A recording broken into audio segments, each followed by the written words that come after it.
नमस्कार। राष्ट्र, राष्ट्रियता, सभ्यता र संस्कारको संगम बागमती टेलिभिजनमा स्वागत छ। म गौरव अधिकारी।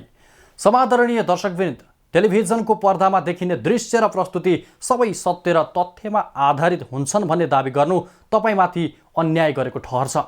तथापि हामी तपाईलाई विश्वास दिलाउन चाहन्छौँ, हाम्रो यो प्रस्तुति सत्यको नजिक पुग्नेछ। तथ्य प्रस्तुत गर्दा चुक्ने छैन र यथार्थ खोज्ने कुरामा कन्जुसाइ गर्ने छैन। हामी चाहन्छौँ कार्यक्रम वार रुम प्रत्येक नेपालीको चुला चौकादेखि घाँस बाँस र कपाससम्म सँगसँगै हिँड्न सकोस् र तपाईको लक्ष्य प्राप्तिको कोसे ढुङ्गा साबित होस्। त्यसैले पनि हामी तपाईसँग अनुरोध गर्दछौँ, आउनुहोस्, हरेक समस्याको समाधान मिलेर खोजौँ। व्यथिति, अनियमितता र भ्रष्टाचारको जरो किलो खेलौँ र एउटा सभ्य समाज निर्माणको पहरेदार बनौँ।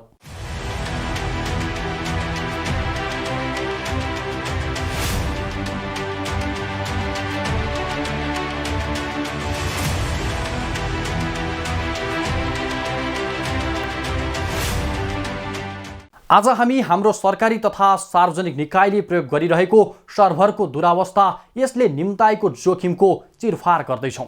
सरकारी कार्यालयको सर्भर ह्याक हुनु अथवा सर्भर डाउन हुनु नौलो होइन। नेपालका सरकारी वेबसाइटहरू विभिन्न साइबर घोस्ट नामक समूहले पटक पटक ह्याक गरेको रेकर्ड छ। कानुन आयोग, राहदानी विभाग, पर्यटन मन्त्रालय, रक्षा मन्त्रालय, शिक्षा मन्त्रालय मात्र होइन, हुँदा नेपाल सरकारको सबै वेबसाइट र त्यसमा रहेको डाटा सुरक्षाको जिम्मा लिएको राष्ट्रिय सूचना प्रविधि केन्द्रकै वेबसाइट यो बीचमा ह्याकरको निशानामा परेको छ। मन्त्री फेरिएपछि फोटो परिवर्तनका लागि मात्रै खोलिने सरकारी वेबसाइट कसले बनाउँछ, कसले विवरण अपडेट गर्छ र कसले ह्याक गरेर कहाँबाट चलाउँछ अत्तो पत्तो हुँदैन। किनकि सरकारी वेबसाइटहरू ह्याक भएपछि अथवा सर्भर डाउन भएपछि मात्रै खोजी हुने गरेको छ। यो हेर्नुहोस्। यातायात कार्यालय, राहदानी विभाग, मालपोत कर कार्यालय तथा बैंक जस्ता सेवाग्राहीको चाप बढी हुने निकायमा अनलाइन सेवा उपलब्ध छ, तर यसको प्रभावकारिता र विश्वसनीयतामा कुनै सुनिश्चितता छैन। राज्यले सरकारी कामकाजका सबै सेवालाई कागज रहित अर्थात् पेपरलेस बनाउने घोषणापछि कार्यान्वयनमा आएको अनलाइन सेवा प्रभावकारी नबन्नुको मुख्य कारण हो सर्भरमा आउने समस्या, जुन समस्याबाट केही साता यता मुलुकका अधिकांश सरकारी एवं सार्वजनिक निकाय प्रभावित छन्। गएको चैतमा यातायात व्यवस्था विभागको सर्भरमा विद्युतीय समस्या देखियो। यातायात कार्यालयबाट प्रदान गरिने सबै सेवा केही दिन अवरुद्ध भए। विभागले सूचना निकालेर समस्या समाधान नभएसम्म देशभरका सबै 21 यातायात कार्यालयका सेवा बन्द रहने जानकारी मात्रै दियो। सवारी चालक अनुमति पत्र, लाइसेन्सको आवेदन भर्ने, नवीकरण लगायतका काम सबै रोकिए पनि के कारण यो समस्या आयो भन्ने जानकारी विभागले सेवाग्राहीलाई दिएन। तर लाइसेन्स लिन लाइन बस्नु नपर्ने व्यवस्था भन्दै विभागले सुरु गरेको अनलाइन सेवा 1 वर्षको अवधिमा 70 दिनभन्दा बढी अवरुद्ध बनेको छ। विभागको सर्भर सधैँ डाउन हुन्छ। यो अवस्था अहिले पनि उस्तै छ। लाइसेन्सका लागि अनलाइन फारम भरौँ, सर्भर डाउन भन्छ।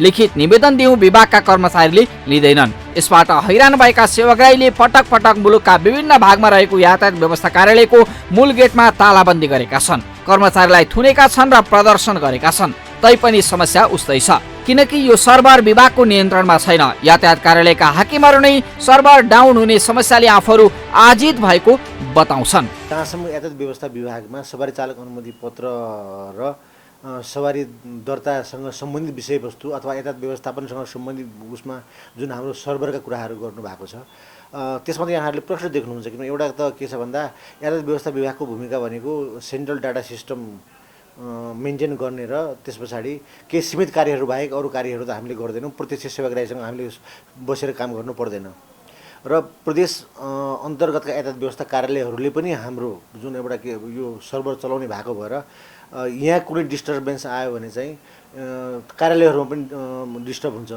तर सर्भरको कारणले मात्रै रोकिने होइन। जस्तै भनौँ न, कुनै व्यक्ति एउटा कुनै ए नाम गरेको कार्यालयमा त्यहाँको कम्प्युटरको समस्याले होला अथवा त्यहाँको बत्तीको समस्याले होला, केही कारणले गर्दाखेरि सेवा बन्द हुनु भनेको त्यो सर्भरै बन्द हुनु भन्ने चाहिँ होइन होइन। अनलाइन सेवा सेवाग्राहीको सुविधाका लागि हो। यसैले पटक पटक सर्भर नै डाउन भएपछि सर्वसाधारणले आक्रोश पोख्नु अस्वाभाविक होइन। यो समस्याका कारण सेवाग्राहीको आक्रोशको घानमा परेका कर्मचारीले धेरै पटक माथिल्लो निकायमा यो समस्याबारे जानकारी गराएका छन्। तर यातायात व्यवस्था विभागले ल्याएको स्मार्ट लाइसेन्स भारतीय कम्पनी मद्रास प्रिन्टर्सले छाप्छ र विभाग अहिलेसम्म उसकै सिस्टममा निर्भर छ। यातायात व्यवस्था विभाग मात्र होइन, यो समस्या राजधानी विभागमा पनि छ। यो समस्याबाट निर्वाचन आयोग पनि मुक्त छैन। गएको वैशाख 11 गते निर्वाचन आयोगको कम्प्युटर सर्भर घण्टौँसम्म बन्द भयो। स्थानीय तहको निर्वाचनमा उम्मेदवारी दर्ता प्रक्रिया चलिरहँदा सर्भर नै बन्द भएपछि आयोगका कर्मचारीले त्यो दिन देशभर दर्ता भएका उम्मेदवारी विवरण अद्यावधि गर्न राति अबेरसम्म काम गर्नु पर्यो। त्यसपछि पनि धेरै पटक आयोगको सर्भर डाउन भएको छ। सर्भरको सेन्ट्रल प्रोसेसिङ युनिट सीपीयूमा किन पटक पटक समस्या आउँछ, आयोगका अधिकारीहरू नै अलमलमा छन्, किनकि आयोग जस्तै अधिकांश सरकारी वेबसाइट राष्ट्रिय सूचना प्रविधि केन्द्रले होस्ट गरेको छ। अहिले हाम्रो डाटा सेन्टर भनेको सिंहदरबार भित्र मात्रै हो। त्यसपछि एउटा डिआरसी डिजास्टर रिकभरी सेन्टर हेटौडामा छ। अब अहिले हामीले के छ भन्दाखेरि दुईटै डाटा सेन्टर अहिले हाम्रो एक्टिभ छैन। यताको डाटा सेन्टर डाउन भएपछि उताबाट चल्ने भन्ने त्यो खालको छैन। अहिले हामीले खालि ब्याकअप राखेका छौँ, त्यहाँ डिआरसीमा ब्याकअप राखेका छौँ। त्यो भएर अब के हुन्छ भने यसको लागि हाम्रो 7वटा प्रदेशमा डाटा सेन्टर हुनुपर्छ क्या तपाईँलाई। त्यो भएपछि जस्तो अब हजुरहरूले कस्तो सोध्नुहुन्छ भने गुगलको, फेसबुकको, यस्तो ट्विटरको होइन यस्तो खालको चाहिँ सोध्नुहुन्छ। तर त्यसको लागि त तपाईँलाई त्यहाँ पछाडि त धेरैवटा डाटा सेन्टरले काम गरे हुन्छ होइन। अब हामीहरू अहिले के छ भने डाटा सेन्टरहरू बनाउन हामीहरू अगाडि गइसकेका छौँ। अहिले हाम्रो कोहलपुरमा, ललितपुरमा डाटा सेन्टर बन्दैछ। अब यी बनिसकेपछि अब तपाईँलाई यस्तो समस्या आउँदैन।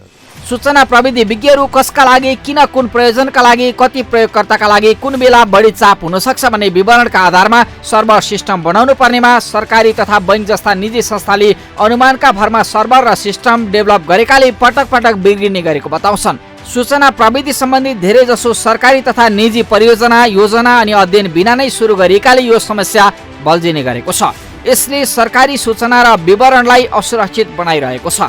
सर्भर डाउन भएर सरकारी कार्यालयमा काम ठप्प भएको उदाहरण प्रशस्तै छन्। गएको 2 साताको विवरण हेर्ने हो भने त्रिभुवन अन्तर्राष्ट्रिय विमानस्थल, अध्यागमन विभाग, राजधानी विभाग सबैको सर्भर दर्जनौं पटक डाउन भएका छन्। यो समस्या काठमाडौँ विमानस्थलमा पटक पटक दोहोरिएपछि अध्यागमनसँगै गृह मन्त्रालयलाई बारम्बार ताकेता गरिएको छ। तर अन्तर्राष्ट्रिय विमानस्थलको सर्भरले काम नगर्दा घण्टौं आवागमन र प्रस्थानतर्फ भिसा र पासपोर्टको डिजिटल अध्ययन रोकिन्छ। यही साता पनि सर्भरकै कारण flydubai, Air India, IndiGo air, Thai Smile, Malaysian airlines लगायतका 9वटा विमान कम्पनीले नियमित उडान घण्टौं रोक्नु पर्यो। तेस्रो मुलुकको यात्रा गरिरहेका 300-400 यात्रुको कनेक्टिङ फ्लाइट छुट्यो। अन्तर्राष्ट्रिय तर्फका वायु सेवा कम्पनीले करोडौं घाटासँगै उडान विश्वसनीयता गुमाए। सर्भर डाउन भएपछि नेपालबाट भारत लगायतका तेस्रो मुलुक जाने यात्रु प्रस्थान कक्षमै रोकिए। 4 वर्ष अघि स्थापित अध्यागमनको सर्भरमा किन पटक पटक समस्या आइरहेको छ त? सर्भर ढिलो हुँदै बेला बेलामा पुरै बन्द हुने समस्या दोहोरिनेको कारण के हो त? सर्भर डाउनको हिसाबले चाहिँ हाम्रा सरकारी कार्यालयहरूमा केही असर चाहिँ परेको हो। अब यसमा भन्ने भन्दा पनि अब यसमा चाहिँ हामीले उठेका चाहिँ कहाँबाट चाहिँ हामीले समस्या क्रिएट भयो, ती समस्याहरूको जरैदेखि चाहिँ हामीले चाहिँ समाधान गर्नको निमित्त हामीले अन्तर्निकायगत र हाम्रो संस्थामा भएको चाहिँ नि हाम्रो संस्थामा भन्नाले इमिग्रेसन र मातहतका कार्यालयहरूमा जुन छ त्यो हिसाबमा चाहिँ कहाँ समस्या आयो, यसको सर्भर चाहिँ को चाहिँ मेन ठाउँ चाहिँ डिआइडिसी हो नेपालको, त्यहाँ चाहिँ केही समस्या छ कि भनेर हामीले कोअर्डिनेसन पनि गरेका छौँ अहिले पछिल्लो समयमा। त्यसो त नेपालका कुनै पनि सरकारी कार्यालयमा सर्भर नेपाली अधिकारीको नियन्त्रणमा छैन। 2076 साल पुसमा देशभरका 753वटा स्थानीय तहको अनलाइन लेखा प्रणाली ह्याक भयो। सबै स्थानीय तहको अनलाइन सर्भरमा राखेको डाटा नष्ट भयो। यो महालेखा नियन्त्रक कार्यालयको नियन्त्रणमा रहेको सफ्टवेयर सब नेसनल ट्रेजरी रेगुलेटरी एप्लिकेसनमा भएको हमला थियो। सार्वजनिक खर्च तथा वित्तीय उत्तरदायित्व पेफाले कार्यान्वयनमा ल्याएको स्थानीय तथा प्रदेश सरकारको सञ्चित कोष व्यवस्थापन सूत्र सहितको सर्भर कसरी कोल्याप्स भयो पत्ता लागेन। लगतै 2077 सालको जेष्ठमा पुरै सरकारी सिस्टम नै बन्द भयो। gov.np डोमेन नेम भएका वेबसाइटको ह्यान्डलिङमै समस्या भएको थियो। तर देशभरका सरकारी कार्यालयको कामकाज प्रभावित हुँदा समेत यो समस्याको पहिचान कसैले गरेनन्। केही घण्टापछि सर्भर चल्यो, समस्या टर्यो। तर सरकारी निकायमा रहेको महत्त्वपूर्ण डाटा सेन्टर अर्थात् संवेदनशील सेवा प्रवाह र जानकारी रहने सर्भर बलियो बनाउने पहल कहिले भएन। प्रविधि मैत्री भन्ने र पेपरलेस प्रणालीमा जाने भन्दै राज्यले यही क्षेत्रमा करोडौं लगानी गरे पनि सरकारी कार्यालयका सर्भर महिनामा 2-3 पटक किन डाउन हुन्छन् त? यो प्रश्न महत्त्वपूर्ण छ। विज्ञहरूका अनुसार नेपालका सार्वजनिक सरकारका सेवा कार्यालयमा बिजुलीको निरन्तर उपलब्धता, भरपर्दो नेटवर्किङ सुविधा, सक्कली ब्रान्डेड अपरेटिङ वा डाटाबेस म्यानेजमेन्ट सिस्टमको अभाव छ। अहिले अधिकांश सरकारी कार्यालयमा कामको अधिक भारले प्राइमरी सर्भरलाई निष्क्रिय बनाउने र यसको प्रणालीमा जोडिएका सारा क्लाइन्ट कम्प्युटर बन्द हुने समस्या बढी देखिएको छ। यो सरकारी कार्यालयहरूलाई पूर्ण स्वचालित प्रणाली अर्थात् अफिस अटोमेसनमा लैजाने सरकारी घोषणा कार्यान्वयनमा देखिएको ठूलो चुनौती हो। सूचना प्रविधि पूर्वाधार विकासमा नेपाल सरकार खासै गम्भीर छैन। प्राविधिक सेवातर्फका कर्मचारीहरू कुनै अध्ययन वा पूर्व अनुमान बिनै बनाइने सिस्टमले हैरान छन्। अधिकांश सरकारी कार्यालयमा धेरै ट्राफिक आउने साइटको डाटा स्टोरेज क्षमता दयालाग्दो छ। क्षमताभन्दा बढी ट्राफिक अर्थात् कामको भार परेपछि कुनै ब्याकअप प्लान नै छैन, सोझै सर्भर डाउन हुन्छ। तर बृहत रूपमा हेर्ने हो भने यातायात कार्यालय, राहदानी विभाग, मालपोत, कर कार्यालय जस्ता सेवाग्राहीको भिड लाग्ने निकायमा जडान गरिएको सर्भरको साँचो अर्कै मुलुकमा छ। अर्थात् प्रविधि बुझेको ठेकेदारले अनलाइन सेवा सुस्त मात्रै बनाइरहेका छैनन्, हाम्रा महत्त्वपूर्ण सूचना र विवरणमा समेत पहुँच विस्तार गरेका छन्। यो संवेदनशीलता कसले बुझ्ने? नेपालका अधिकांश सरकारी कार्यालय कुनै न कुनै रूपमा अनलाइन प्रविधि मैत्री छन्, तर कसैसँग पनि ब्याकलग अर्थात् आइपर्ने समस्या समाधानको योजना छैन। त्यसैले प्रविधि मैत्री बन्ने नाममा सुरु भएको अनलाइन तथा सर्भर डाटा सिस्टम अहिले जोखिमपूर्ण बन्न थालेको छ, किनकि सरकारी कार्यालयहरूमा नक्कली सफ्टवेयर अथवा अपरेटिङ सिस्टम जडान गरिएको छ। सक्कली सफ्टवेयरको बिल बनाएर नक्कली सफ्टवेयर वा अपरेटिङ सिस्टम इन्स्टल गर्दा यो समस्या झनै विकराल बनेको छ। 80 देखि $100 पर्ने अपरेटिङ सिस्टम स्थानीय बजारमा 30 रुपैयाँमा पाइन्छ, जुन डाटाबेस म्यानेजमेन्ट सिस्टमको कुनै आधिकारिकता हुँदैन र सरकारी कार्यालयहरू सबै यस्तै नक्कली सफ्टवेयरको भरमा चलेका छन्। प्रविधिका हिसाबले देशभरका सरकारी कार्यालय भत्ताभुङ्ग अवस्थामा छन्। इन्टरनेट सेवा प्रदायकको मनोमानी उस्तै छ। अप्टिकल फाइबरहरू अव्यवस्थित छन्। हाम्रो डाटा स्टोरेज संरचना अर्थात् सर्भर प्रणाली लोकल डिप्लोयमेन्ट आर्किटेक्चर मोडलमा चलेको छ। नेटवर्किङ समस्या उस्तै छ, तर पनि के इन्टरनेट सिस्टम वा नेटवर्किङकै कारण पटक पटक सर्भर डाउन हुने गरेको हो त? इन्टरनेट सिस्टम तथा नेटवर्किङमा जोडिएका डाटामा नेपाली नागरिकको व्यक्तिगत विवरण मात्र नभई सरकारी तथा वित्तीय विवरण समेत जोडिएका हुन्छन्, जुन आफैमा अति संवेदनशील मानिन्छ। तर नेपाल सरकारले यस्ता विवरण संरक्षण गर्नुपर्ने सर्भरको साँचो विदेशी कम्पनीलाई सुम्पेको छ। 2072 मङ्सिर यता स्मार्ट लाइसेन्सका लागि आवेदन दिने नेपालीको तस्बिर र औँठा छाप सहितको व्यक्तिगत विवरण बनाउने जिम्मा लिएको मद्रास सेक्युरिटी प्रिन्सले राखेको छ। सेवाग्राही नेपालीको व्यक्तिगत विवरण विभागको नियन्त्रणमै छैन। जस्तै यो स्मार्ट लाइसेन्सको विषयमा 2072-8-14 जस्तो लाग्छ मलाई, यो कागजी लाइसेन्सलाई विस्थापित गरेर स्मार्ट लाइसेन्समा लैजाने भनेर एउटा चाहिँ सरकारको निर्णय भयो र त्यो भइसके पछाडि पहिला चाहिँ नि कहाँ गर्ने, बागमतीमा गर्ने भन्ने कुरा भयो।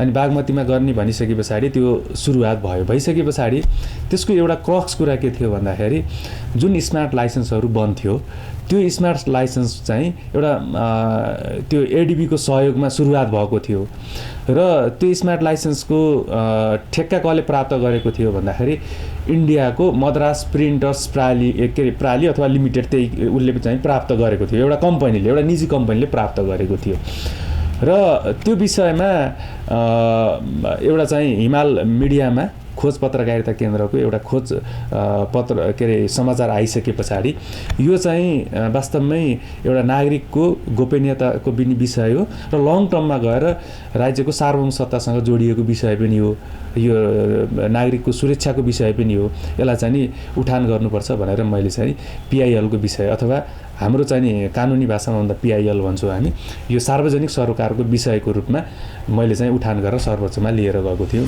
ड्राइभिङ लाइसेन्स डिजिटल गराउने कार्य गर्दा नेपाली नागरिकले व्यक्तिगत विवरण विदेशी कम्पनीको हातमा जाने भएकाले तत्काल सो कार्य रोक्न 2074 वैशाखमा न्यायाधीश दीपक राज जोशीको एकल इजलासले सरकारका नाममा आदेश नै दिएको थियो। तर मुद्दाको फैसला नहुँदासम्म विपक्षीहरूलाई नेपालभित्र नेपाल सरकारको नियन्त्रणमा डाटा स्टोर हुने र विदेशीको हातमा नजाने व्यवस्था मिलाउन जारी भएको अन्तरिम आदेश विभागले सुनेन। नागरिकको व्यक्तिगत विवरण नेपालभित्रै राख्न परमादेश निरन्तर उल्लङ्घन भइरह्यो। यो समस्या विद्युतीय राहदानीको सर्भरमा पनि पटक पटक देखिएको छ। तर नेपालले जारी गर्ने विद्युतीय राहदानीको सर्भर तथा स्टोरेज सबै जिम्मा 2078 मङ्सिर 15 गतेदेखि एक फ्रान्सेली कम्पनीले पाएको छ। राहदानी बनाउने व्यक्तिको फोटो, हस्ताक्षर र हातको बायोमेट्रिकदेखि 3 पुस्ते विवरण सबै विदेशी प्राविधिक कम्पनीको पहुँचमा छ। तर सर्भरमा सानो समस्या आएमा फ्रान्सबाटै प्राविधिकहरू आउनुपर्छ। गत पुस तेस्रो साता विभागको सिस्टममा यस्तै समस्या आएपछि राहदानी छपाई तथा वितरण कार्य केही दिन ठप्प भयो। फ्रान्सबाट आएको प्राविधिक टोलीले सर्भर सुचारू गरायो। यही माघ 14 गति शनिबार नेपाल सरकारको केन्द्रीय डेटा सेन्टरमाथि नै साइबर आक्रमण भयो। सरकारी वेबसाइट करिब 3 घण्टापछि बल्ल सञ्चालनमा आएका थिए। DNS अर्थात् डिस्ट्रिब्युटेड डिनायल अफ सर्भिसमा किन यसरी आक्रमण भयो त? राष्ट्रिय सूचना प्रविधि केन्द्रका अधिकारीहरू डेटा सेन्टरमाथि यही प्रकृतिको साइबर आक्रमण यसअघि पनि भएको र राज्यको मुख्य आइटी प्रणाली तथा डेटा सेन्टरको सुरक्षामाथि प्रश्न उठेको स्वीकार्छन्। अब यसमा कस्तो छ भन्दाखेरि अब प्राय के छ भने अब जस्तो पासपोर्टको कुरा भयो होइन, अब NID को कुराहरू भयो, यी सब कुरा जस्तो लाइसेन्सको कुरा भयो होइन। यसमा अब हामीहरूले चाहिँ के छ भने एउटा मलाई लाग्छ प्री क्यालकुलेसन गर्नुपर्छ, एउटा योजना बनाएर अगाडि बढ्नुपर्छ। यसमा चाहिँ कति चाहिँ तपाईँलाई के छ भने हाम्रो पासपोर्ट लिने मान्छे कति हुन्छन्, NID लिने मान्छे सम्भावित कति हुन्छन्, अब त्यो अनुसारको चाहिँ हामीहरूले त्यहाँ चाहिँ ह्युमन रिसोर्सहरू के अरे त्यहाँ चाहिँ हामीले राख्नुपर्छ। अब IT को मान्छे पनि तपाईँलाई धेरै राख्नु पऱ्यो र त्यसरी हामीहरूले के छ भने काउन्टरहरू धेरै राख्यो भने त यो समाधान भइहाल्छ तपाईँलाई। किन भन्दाखेरि अब सर्भर त हाम्रो क्यापेबलै छ, नहुनु त होइन। त्यो भएर मलाई चाहिँ अलिकति ह्युमन रिसोर्सहरू धेरै राख्यो भने चाहिँ त्यो समाधान हुन्छ।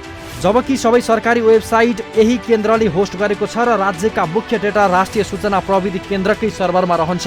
तर सरकारले यस्तो संवेदनशील निकाय समेत 1 जना मात्र स्थायी कर्मचारी र बाँकी करार तथा अस्थायी कर्मचारीको भरमा छाडेको छ। त्यसैको परिणाम सबै सरकारी वेबसाइट तथा डाटा सेन्टर ह्याकरको पनि निशानामा परिरहेका छन्। राज्यको महत्त्वपूर्ण सूचना सहजै विदेशी कम्पनीको पहुँचमा पुगेको छ। तपाईँ हामी हरेक दिन कम्प्युटर, ल्यापटप वा स्मार्टफोनबाट कुनै न कुनै वेबसाइट हेर्छौँ अथवा खोज्छौँ। तर ती मध्ये कयौँ वेबसाइटहरू असुरक्षित छन् जसले तपाईँको विभिन्न डाटा तथा जानकारी चोरिरहेका हुन्छन्। त्यही वेबसाइट सर्च गरेकै कारण ह्याकरले तपाईँको डाटा चोर्ने र त्यसको दुरुपयोग गर्ने खतरा रहन्छ। यो विश्वव्यापी समस्या हो। त्यसमा पनि नेपालका अधिकांश सरकारी वेबसाइटहरू असुरक्षित छन्। मन्त्रालय तथा सार्वजनिक कार्यालयको वेबसाइट खोलेर हेर्नुहोस् त, जसको वेबसाइटको अगाडि क्रोम ब्राउजरमा नट सेक्योर लेखेको देखिन्छ। अर्थात् ब्राउजर मोजिल्लामा सतर्कताको सङ्केत राखिएको हुन्छ। यस्ता साइट खोल्दा त्यसलाई क्रोम ब्राउजरले सिधै असुरक्षित रहेको भनेर देखाउँदा देखाउँदै किन चेत्दैनन् सरकारी अधिकारीहरू? क्रोम ब्राउजरले नट सेक्योर भनेर स्पष्ट रूपमा उल्लेख गरेका वेबसाइटहरू सुरक्षित बनाउनु पर्दैन? जान्दा जान्दै भन्दा भन्दै पनि किन .com र .np दुवै नट सेक्योर अर्थात् असुरक्षित वेबसाइटमा महत्त्वपूर्ण डाटा इन्ट्री गरिरहेका छन् त? यसको जवाब दिनु पर्दैन?